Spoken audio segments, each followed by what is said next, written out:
need a light so I can smoke away this pain. I need a light so I can smoke away this pain. Hey everyone, welcome to the podcast. This is Elevated Culture, brought to you by The Clinic. I am your host, Dan Mosley, and with me as always, my trusty sidekick and producer and good friend, Matthew Stafford. How you doing over there, bud? I'm doing all right, Dan. How high are you? Hi, how are you? Oh, got me. Nailed Nice. it. I'm feeling good, man. Feeling good. What's going on with you today? I'm just excited to be back for episode 3. Can you believe it's number 3? We're all the way to 3. All the way to 3. It's kind of my lucky number. They say it's a magic number. I like it. So I'd like to, welcome back anyone who's been listening. We appreciate that. We appreciate you coming back, listening, telling your friends, because I know we've gotten some new listeners. I've talked to some people. We've gotten an email or two.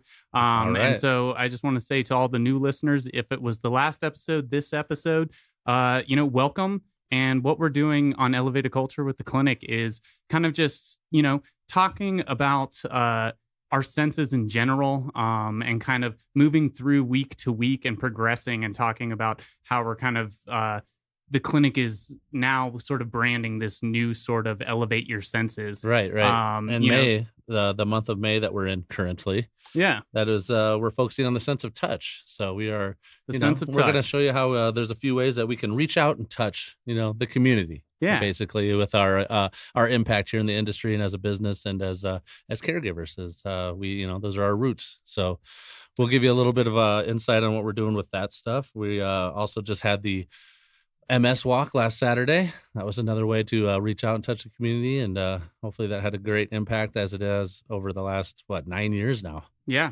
It's always great. It's always kind of around that first weekend of May. And we would just say, to anyone who hasn't done it before, who hasn't looked at the website or kind of reached out, we're doing it every year, like you said, 9 years. So I think, if you guys want to be part of it next year, we are, we always have a tent, we have a booth, we're kind of spreading information about what we're doing and, kind of how we raise funds for the MS Society. And I think, we'd love to have you come walk with us, around the park. It's a great Saturday morning event. It is. And it was a beautiful morning and day last Saturday to get out there. The weather was awesome. I think Just 2 years beautiful. ago it was snowing, so you just never know what it's going to be like. But I think most of the years, I think that was the only year. I think that was the only one. To be fair, I think. Yeah, I think everyone had a great time either way. Yeah, I'm trying Rain to tell or people to shine. come out. Don't tell people it's going to snow, man. Oh no! But it is rain or shine. We will say that. If it snows, don't come. That's not what I meant. Come on. All right. All right. Everyone around here knows what the weather's like. Yeah. You never know. You're in Colorado or If it's from snowing, Colorado or wait 5 yeah. minutes. So just Is that what they say? I don't say it, but if No. that's what you say, No, Dan, that's then what they say, though. They. Yeah, we Yeah. don't know who they is, but that's all right. Well, hey, welcome back Proverbial again. they. Like Matthew said, this is episode 3. We're going to be hitting on some news and topics like we do. We'll also get into what we're toking about. That's our little segment on, kind of the flavors we're digging on as of this week, month, in general, maybe just this hour. You never know. Yeah, it changes. Yeah, it does change. Minute to minute sometimes. Really. Minute to minute. So, yeah, we got a couple topics we were going to touch on. Matthew, what was the first one we were looking at there? Well, Dan, I think the first one that we kind of want to talk about here is something that just came out recently. And this was something that is kind of alarming. You want to talk about reaching out and like the sense of touch, right? And we've talked about how on Elevated Culture earlier in the first episode, what it meant to us. And it was raising the standard of the cannabis industry and what people, not just the general public, because the people working in the industry knew, but like bringing that knowledge and us perceived as, reliable professional businesses, Right. is and what that and bringing that culture up. It's not sort of, what people think it is. And that stigma has been being lifted, which I think is great. But I think that this is something that, kind of pushes it in a negative way. I'm pretty sure you've read about this, Dan, but, they just released yesterday some information, and it ranges from Westward to Cannabis to CNN, ABC. You can find information on this across the board. Yeah, it's out there. Yeah. And so basically, there was a study that just happened here in Denver, and there were 400 sampled dispensaries. And what they did is there was a mystery caller And so apparently they picked 400 dispensaries. We'll get into the breakdown in a second. And they called them as a mystery caller and stated that the individual was 8 weeks pregnant, experiencing morning sickness, and wanted advice about cannabis product use. Oh, wow. Yeah, I mean, there's a lot of red flags to me right off the bat there. For sure. I mean, I would expect that most people in the industry wouldn't go right to, hey, yeah, just consume some cannabis. Yeah, I mean, I could pretend to mystery call you right now if you want. And I don't think your answer would be like, hey, guess what? I think that you should consume cannabis. There are a lot of studies out there. And you look at anything with, a pregnant or nursing woman, and that's something that really is very serious and needs to be taken into account. So basically that happened. And out of the 400 contacted, 37% of those were licensed for medical sales, 28% of those for retail sales, and 35% for both. So the majority, 69%, can you believe this? 277 out of the 400 recommended treatment for morning sickness with cannabis products. And who knows, like, which, method of usage they let them know. But, like, I would hope it wasn't like, hey, smoke some flower for your morning sickness. Exactly. Maybe and as a transdermal patch, hopefully with way less THC. And the fact that even 69%, let alone more than 0%, said something, I think that's alarming. That is. It really is. Right? I think it's one of those things where we started with medical, we're moving to retail, and everything, it has gone this way. And what we've tried to do is cultivate this trust, kind of educate people. And when they come in, especially on recreational side, if they're not living in Colorado and you're coming in, you're asking those sorts of questions, or calling in and asking those sorts of questions, you're relying on the experience and the education of the business and the people relaying that. And you're treating it as if I were to go into a phone company and ask them about, should I get this new iPhone or whatever, I'd probably do some research, I'll tell you, just to see if they're telling what they're relaying back as the truth. Yeah. But for the most part, like, they are the expert. You're going to them, you're purchasing from them. Like, that's what should be happening. And so I think, it's very alarming when you look at that. It is. I'm surprised by these numbers. That's crazy to me. I can say that, this quote unquote mystery caller approach, we don't necessarily know what was said, what the exact questions were. We have the statement, the 8 weeks pregnant, the morning sickness, and asking for advice. But where the call goes from there is kind of, we can't really speak to that. So I don't know if there's some baiting or allegedly. Exactly. Anything like that. But I think what's really interesting here is that 83% of the 277 that actually recommended cannabis use, 83% of those were medical. Yeah, of the 37. So like I said, take 400 dispensaries, break it down, 37% medical sales. Of that 37%, 83% suggested using.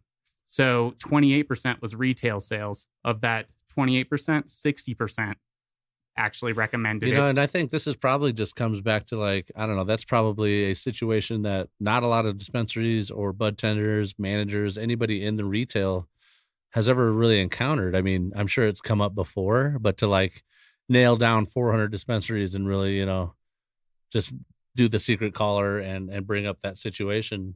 I mean, how often has that happened in stores where someone is asking, hey, I may, you know what I mean? Bringing up that exact situation. I mean, I don't think anyone really knows, but I think people, but I know from, 8-9 years ago working in a dispensary, at that time, that people were coming in, and especially then it was much more patient driven.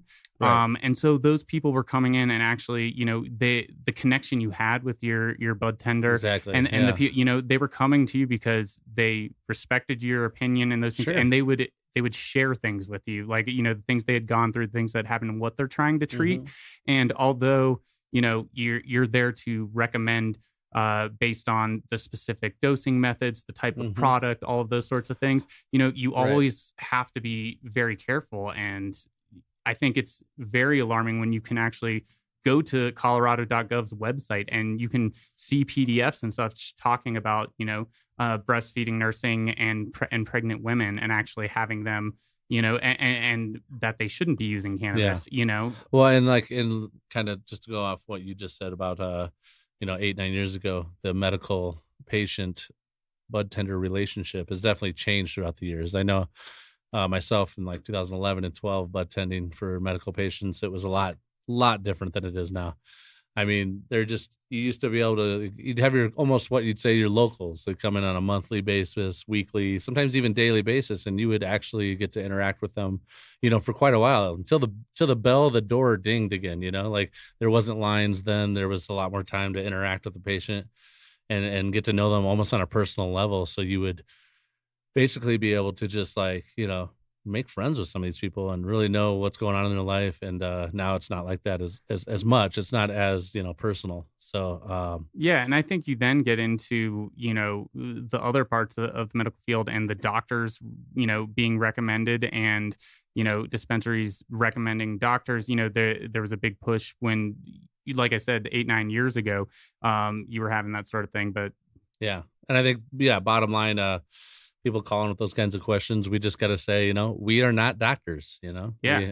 we can spread the word. We can do as much research as we want. But like, if somebody comes up with a medical opinion like that, or suggestion, or looking for a suggestion or whatever, you got to tell them, just consult with your physician.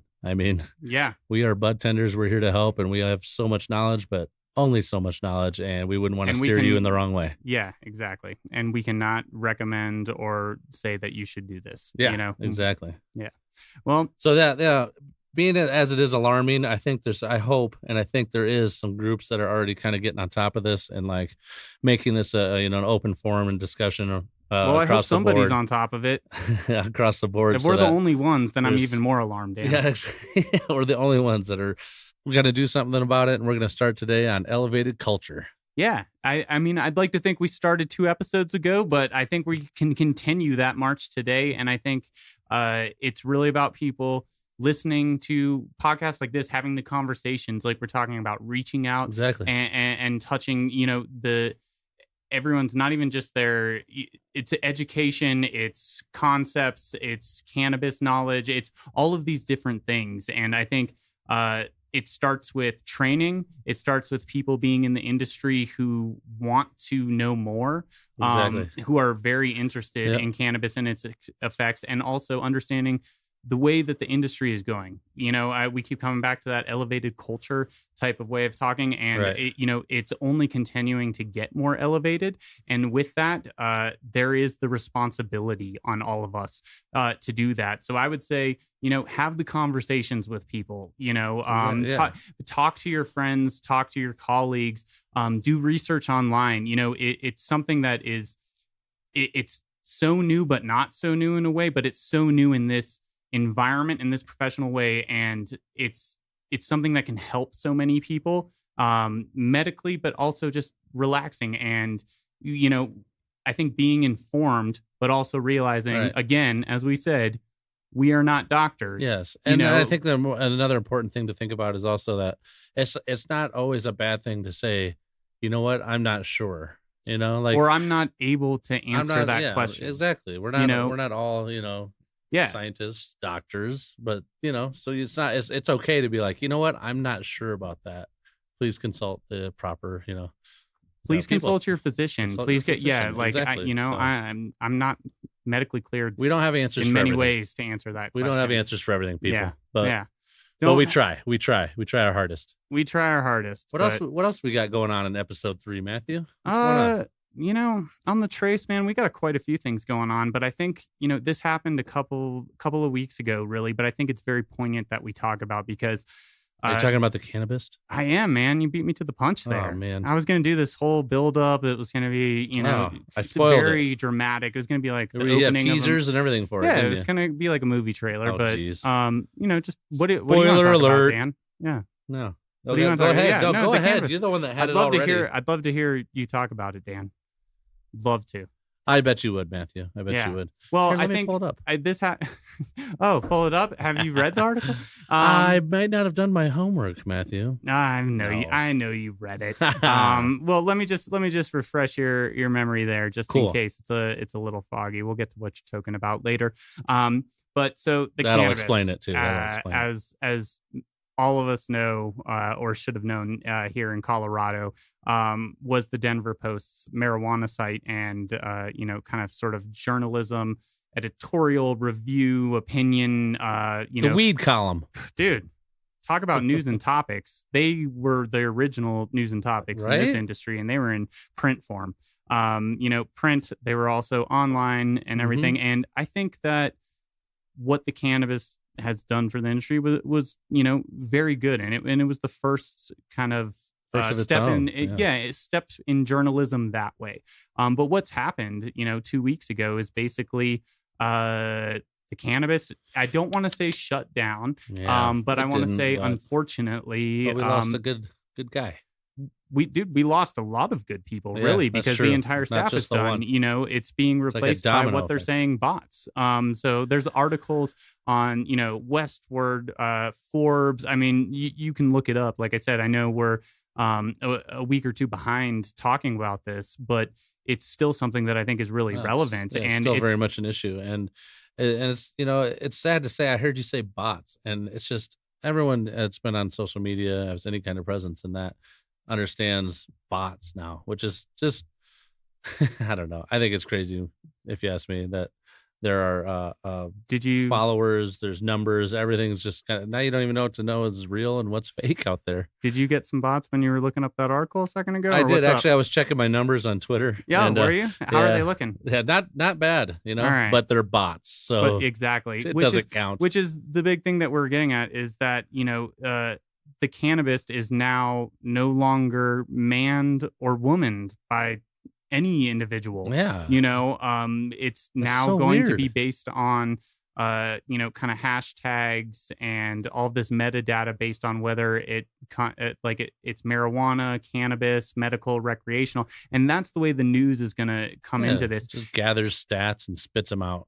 It's not cool. Exactly. And I think what they did for the industry, you want to talk about reaching out and the sense of touch. I mean, there are a lot of cannabis publications, rightfully so, glamorizing and glorifying, Yeah, cannabis, which is great. But they came at it from this, for the first time, from this journalistic approach. And that journalistic approach was, we're going to talk about the things that are affecting the rules and regulations, the way people are looking at the industry, good or bad, and really kind of have that conversation, as well as obviously the reviews and everything like that. And I think that was really important. And we kind of saw, I think, maybe a little bit of a decrease, or I don't know, it just kind of like went down a little notch, just with Ricardo. I Yeah. think just morale. I think people Right. kind of saw it happening. Ricardo had done so many great things with that, and Sure. is doing so many great things now too. And well, it was like our own little local High Times. I mean, everyone thinks of any kind of marijuana publication, they instantly think of High Times, which that's worldwide. But like, we had our own local little thing going here, and like you said, I think it was a great. It was a print publication. Like, that's unheard of in this industry, really. well, it was and, and now it's just And now an it's dwindling aggregator off, of and- content. yeah, That's all it is. It's an aggregator Exactly. of content. It's just being filtered through, as opposed to having real people having these conversations and writing these articles and going out and talking to these people.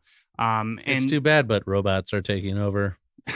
It's just the reality of it, though. I know, but there still needs to, the reality of it, I think, at least in my opinion, for me, I don't agree with it. is never said you had to, my Yeah. friend. But it's one of those things where, you need to have these conversations, which is why we do this podcast and have conversations like this. Mhm. It's to talk about these things, and that's what they were doing. And I think something like this, do you see in the future now? So these articles and everything talk about how these hedge funds kind of came in. Oh man, yeah. And basically, the money, they weren't generating tons of revenue. And the people also who were working weren't getting paid tons. No, I mean, they these guys maybe were just like doing maybe it like out of the. $50, $100 for a strain review, were but they're doing it also out of purchasing the product out of their pocket. Exactly. They were doing it out of straight passion, and they would talk about how they weren't in it for the money. That was just something that they were really passionate about, putting a lot of blood and sweat and tears into it, really. And then on top of it, purchasing product from all over town, all over the state to get kind of do their own little research and report on it. And I mean, my point was just, you can't do that with bots. You can't have the conversations with people. You can't get the opinions. You can't reflect the opinions of the culture, the business, the industry, the society, all of those things with bots based on people, so exactly. It's with these hedge funds coming in, I think it leads to an interesting question, Dan, and I'd love to hear, your opinion on this, good or bad. But, as we see more and more states taking on, obviously, as they have been over the years, medical marijuana, but more and more states, going to recreational marijuana, you start then looking at what the federal government is doing. And I know we all kind of never know really which way they're going to pivot, and depending on who's there or not, like we like to think certain things will happen. But the fact of the matter is, coming at a federal level, when you start looking at the amount of revenue, the amount of taxes, the amount of jobs that are being produced in these communities, in these cities, in these states, do you think then when you have all of this money coming in and then trying to dictate that the way you see the bots happening with the Cannabist, and seeing it then being, filtered through and not having that real conversation, people being, I'm not saying they are controlling it, but possibly being able to, based on filters or tags that they're looking for and these sorts of things, but like, do you think that is going to be a very harsh dividing line just because of the money? Or do you think that the culture, as I would like to think, and the industry and everything that we've done, as just from the very beginning, and bringing this to fruition and still continuing to push, there's still so many amazing people and and everything here, amazing companies. I think it's one of those things that it's like, is there going to be a harsh dividing line that you cross over, or is there going to be this pushback, and this culture does actually have the word? Because it's an interesting question when it comes to money. Yeah, I understand. I think you said it with the whole, all the good people that are in this industry. And like, I mean, it's going to be tough to tell, honestly, when it goes federal. If it goes federal, people want to say both. But like, the main thing to think about here is like you said, the pioneers of it all, the people that are very passionate about it. Hopefully we all, take a stand and, kind of just push back as much as we possibly can. And I know it's going to be a state by state thing, and federally, you never know, if they would like to say they would have some control and then still let the states do what they want. But, they're still going to be putting their hands in there in a little bit, because it is money. But I think as a part of this industry and how I've seen it in Colorado, I think there will be pushback. I think people will stand up for what they believe in, and the people will definitely try to, get a win for the states at least, and not let the whole federal takeover, as some people kind of think that might happen. I did air quotes right there, by the way, just a federal takeover. I like that. Yeah, no, yeah, people couldn't see it. Yeah, there's no visual element here, so I thought I'd let you guys know, because I said it a little differently. So it's because I was air quoting. Yeah, you could kind of tell with the information that you said, like the enunciation, but like you had to see it. You got to let them know. You nailed the air quotes. I wanted everybody out there to know what's going on. Well, behind the scenes. I'm glad to hear your opinion on that, and I think it's something that everyone should keep a pulse on. And again, goes back to what we were talking about in that first article is, the responsibility of being educated and being able to talk about the industry, the culture, the people, the products, all of these things in a very, I don't want to say professional and skew that line for everyone, but I think it's also one of those ways where it is now out there for everyone. And I think that a lot of minds have been changed, and I think that hopefully we can continue to have these conversations, which is another reason why we have this podcast. So anyone who's listening, we'd love to hear your opinions on this. You can always email us, elevatedculture@thecliniccolorado.com. We would love to hear your opinions. You can ask questions, those sort of things. Agree, disagree. We'll listen to it and we'll read it. And so, and we'll try and answer as many as we can. But kind of moving on from that, Dan, I know we're kind of reaching this 30-minute mark here. Of the things that flew by. Dude, it's when you're talking with a good friend and just kind of talking about the industry and about what we do and what we're a part of, time flies when you're having fun. That's true. That's what they say. The wind is a brisk business, right? Ooh, I like that one. That's a good one. I'm taking that one home with me. As you should. I want to throw one more thing out there before we get to what you talking about. You don't have this article up in front of you. Ooh, well, then enlighten me. So I wanted to get your opinion. ABC News, here are the people most likely to use marijuana based on their profession. Study says. So I want to. I know right off the bat. Dude, I'd love to. Yeah, I would just like to throw this out here. So, all right. So, not obviously, you might not know. So we're here to educate, as we've been talking about. But marijuana is available to purchase for medical use in 29 states and the District of Columbia. And 8 states have legalized marijuana for recreational use. We see a lot of this coming onto the ballots more and more. Yeah, of course. So the Centers for Disease Control, the CDC, they released Thursday this informational thing on employers in Colorado and marijuana use in their industries. So they asked more than 10,000 workers. All right. 14.6% answered yes to this question. Did you use marijuana or hashish in the last 30 days? That's a direct. Is that how it's said? Yeah. Hashish. All right. They were not asked whether they used marijuana while on the job. So not surprisingly, use was more common in males. Why is that not surprisingly? That's actually ABC News. Yeah, wait a minute. I'm going to write into the editor. Was there what percentage said, I did not inhale? Yeah. Just curious if that was in there. Not sure if that was in the study or not, but yeah, it could have been, but they're not reporting it here. Well, let's read further. So they're saying, but more common in males and young people. Nearly 30% of those 18 to 25 for that age group reporting at least one use within 30 days. Right. Yeah. So again, did not answer the question. Right. Have they smoked on the job? All right. So the question here is, which profession smokes the most, Dan? Well, I could say if I were to take a wild guess, which it's not so wild because I used to work in this industry. I don't know if you need to phone a friend, quite a bit. Other lifelines. No, actually, you know what? I think I'm good. I don't need to use a lifeline on this one. Okay. I'm going to just go out there and say that it is an industry that I used to work in very much part of my life, lots of years ago. But I would say bar and restaurant industry, food and beverage serving. Am I right? You hit the nail on the head, my friend. You did it. Ding, ding, ding, ding, ding, ding, ding. What do we have for him?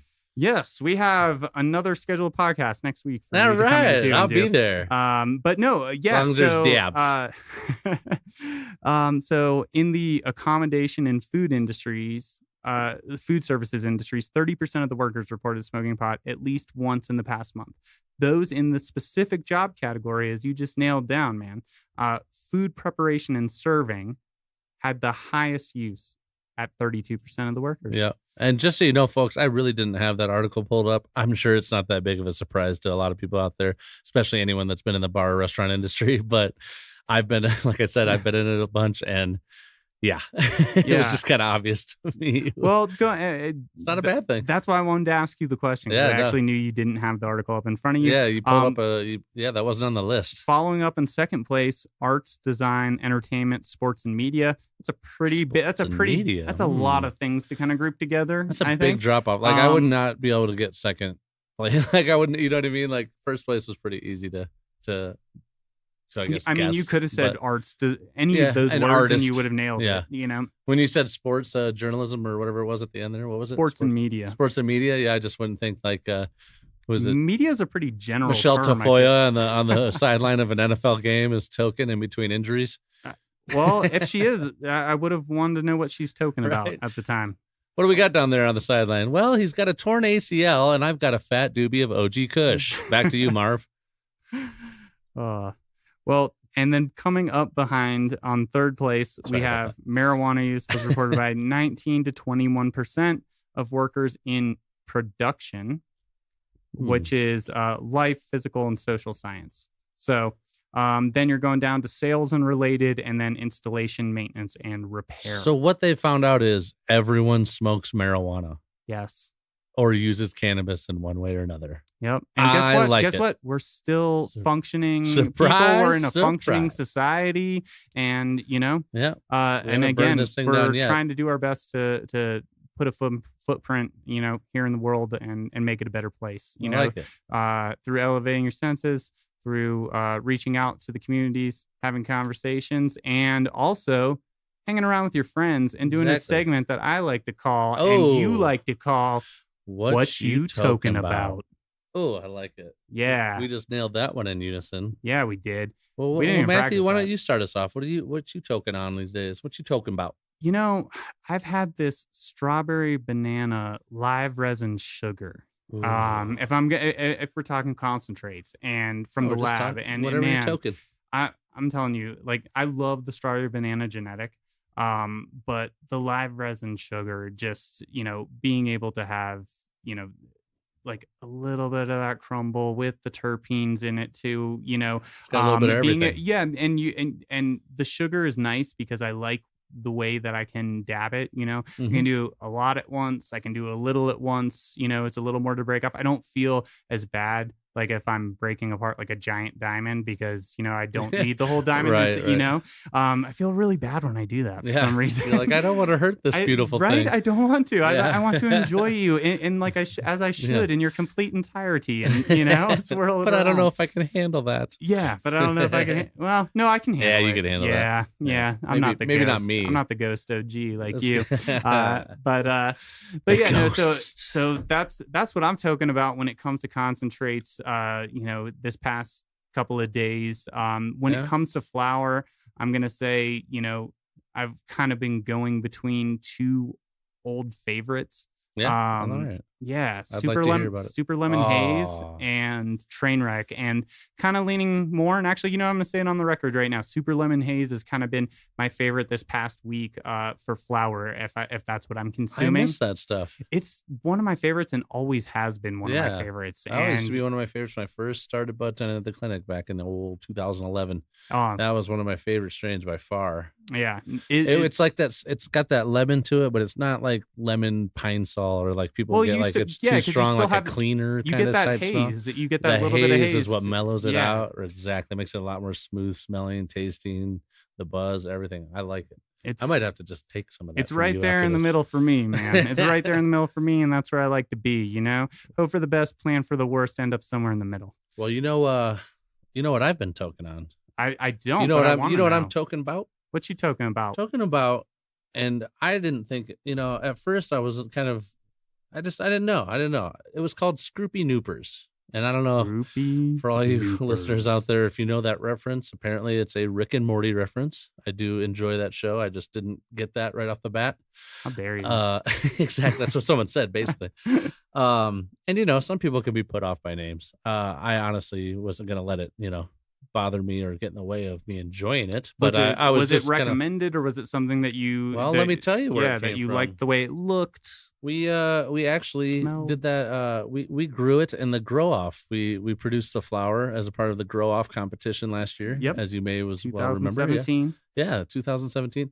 And right here it looks like we as the clinic got first place for yield and terpenes on that, which is pretty awesome accomplishments when you're just given some So- mystery genetics to grow. So had you kind of like the mystery caller we talked about earlier, Right. Yes. Right. but had this turned out to be in the good sense. So did you try it like as the competition was happening after? How long? It was after, but guess what? I didn't know what the genetics were, even after people did know. And what are those genetics for all the listeners, Dan?